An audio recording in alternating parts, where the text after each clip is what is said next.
7 তারিখে বেতন পাই, 1 তারিখ থেকে হিসাব শুরু, কাকে দিতে হবে কত, বাসা ভাড়া, দোকান বাকি, দেনা পাওনা আরে আছে যত। বাড়ি থেকে মা ফোন দিয়ে বলে, বাবা টাকা পাঠাবি কবে? 10 তারিখের আগে কিস্তি অফিসার আসবে, কিস্তিটা দিতে হবে। স্বল্প এই বেতনে কেমনে কি করি? পরিবারের চাহিদা পূরণ করে নিজের শখ আহ্লাদ দেই কুরবানি। সবাই শুধু টাকার অঙ্কটাই দেখে, দেখে না গার্মেন্টস শ্রমিকের গাম ঝরে কতখানি।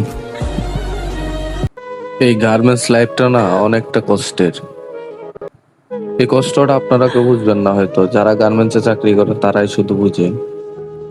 সকাল 8টায় নিজের ইচ্ছায় অফিসে যাওয়া, আবার রাতে মালিকের ইচ্ছায় বাসায় ফেরা। আসলে যারা গার্মেন্টসে আছে শুধুমাত্র তারাই বুঝে গার্মেন্টস এর কষ্টটা কি।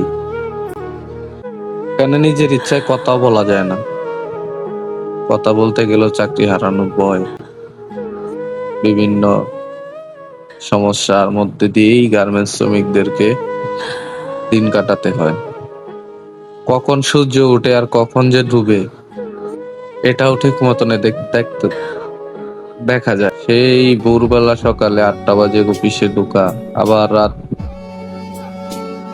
অর্ধেক হয়ে যায় অনেক সময় বাসায় যাওয়া।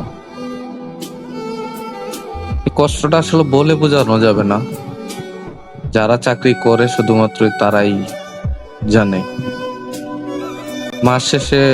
মাস শেষ হওয়ার আগেই